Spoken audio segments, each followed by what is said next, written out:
Hola a todos, vamos a dar comienzo a la segunda parte de la lección 4 titulada Ixos, dominio y expulsión. En este primer vídeo vamos a hacer una introducción al segundo periodo intermedio.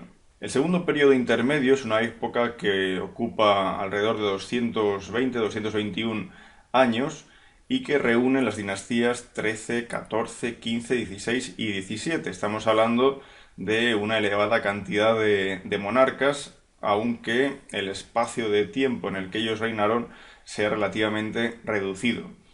¿Cuándo comienza el segundo periodo? Al final de la dinastía 12, si recordamos, vimos a una reina llamada Sebekneferu, que era la última reina faraón de aquella dinastía. La dinastía 13 es una continuidad de la dinastía 12 en cuanto a que probablemente en sus orígenes incluso existen relaciones familiares que unen un periodo y otro.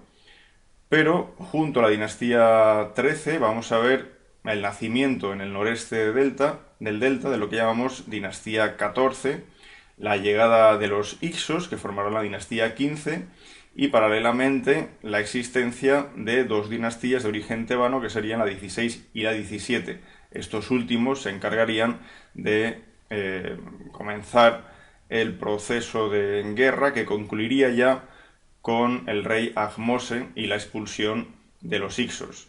El primer rey del segundo periodo intermedio sería Huegaf Hutawira, un monarca de la dinastía 13, y el último sería Kamose, último monarca de la dinastía 17.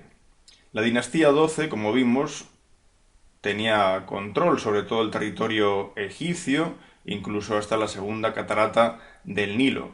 Pero tras la dinastía 12 vemos un Egipto que comienza a fragmentarse. La dinastía 13, que tendría un dominio casi total del territorio egipcio, pero con una dinastía 14 que controlaría al menos el noreste del delta. En realidad hay diversidad de opiniones en cuanto a si estas dos dinastías, la 13 y la 14, fueron totalmente contemporáneas o casi totalmente contemporáneas, como opinaría el investigador Reichhold, que en 1997 publicó un libro sobre este periodo en particular, o si en realidad la dinastía 13 sería una continuidad de la 12 y solo en su parte final podría haber visto nacer esa dinastía 14 en el delta.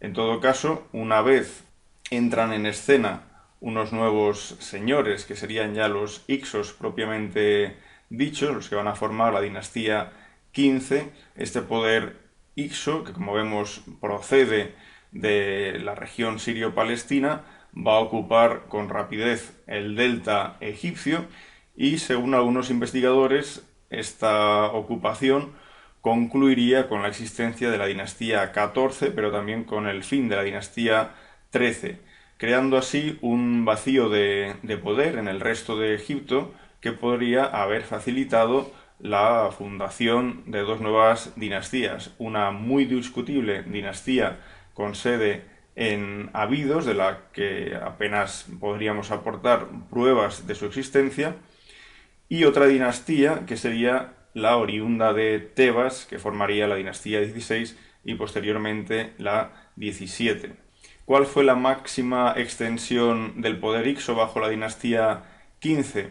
También aquí es discutible sobre si estos monarcas de origen extranjero llegaron a ocupar todo Egipto o si bien llegaron a ocupar realmente el Bajo Egipto, buena parte del Medio y del Alto Egipto, pero controlando de manera indirecta el sur de Egipto con la Tebaida, es decir, podríamos suponer incluso que los reyes tebanos fueron vasallos de los Ixos, pero esto no necesariamente implicaría una toma de poder territorial efectiva de los Ixos sobre el sur de Egipto. Esto es una opción. Otra opción es creer que efectivamente los Ixos, por un tiempo indeterminado, sin duda corto, llegaron a tener un control total del territorio egipcio.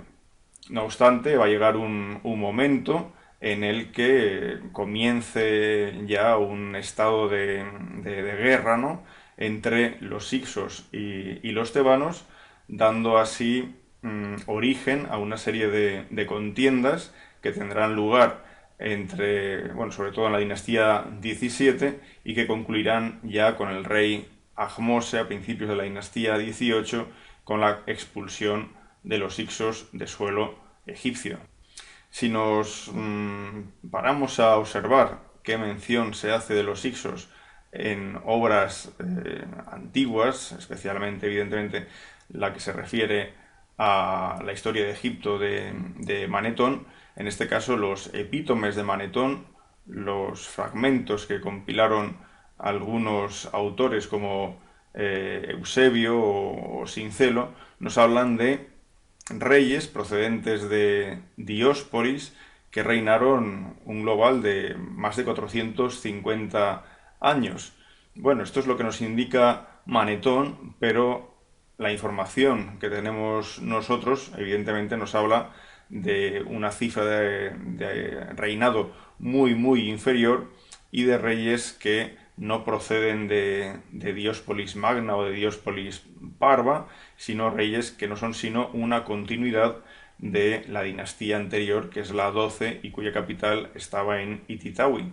Una fuente muy importante que disponemos para entender mejor qué reyes compusieron la dinastía 13 es el Papiro Real de Turín. El Papiro Real de Turín, por desgracia, existe ahora en múltiples fragmentos que han sido restaurados en varias operaciones a lo largo del siglo XX y que en total ocupan cerca de 1,70 m de longitud. Las columnas 7 y 8 del Papiro Real de Turín son las propias de la dinastía 13, la que estamos discutiendo ahora.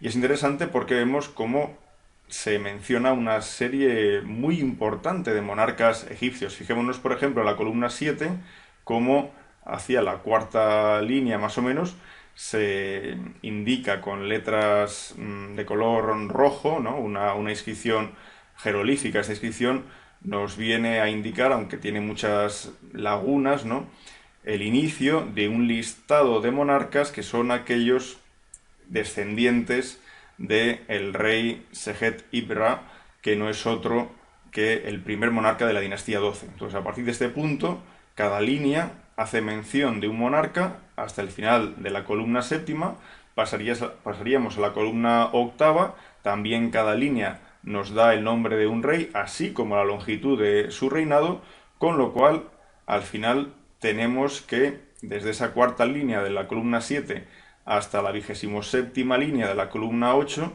se haría mención de aproximadamente 57 reyes, lo cual nos ofrece una cifra muy similar a la mencionada en los epítomes de Manetón. Aquí simplemente vemos imágenes vinculadas a algunos de estos monarcas. Por ejemplo, el de la izquierda es el rey Auhibra-Hor. Por ejemplo, en la parte central vemos una estela de Sebekhetep III junto a las diosas Anuket y Satet. Esta estela fue hallada en Segel. Después, por ejemplo, más hacia la derecha encontramos la figura de Neferhetep I en una pieza hoy en día custodiada en el Museo de Bolonia y hallada en Medinet Fayum. Y finalmente la figura de Sebekhetep V en una estatua hallada en Karnak. Son numerosos reyes, pero de reinados muy cortos y de los que sin duda aún nos queda por saber mucho.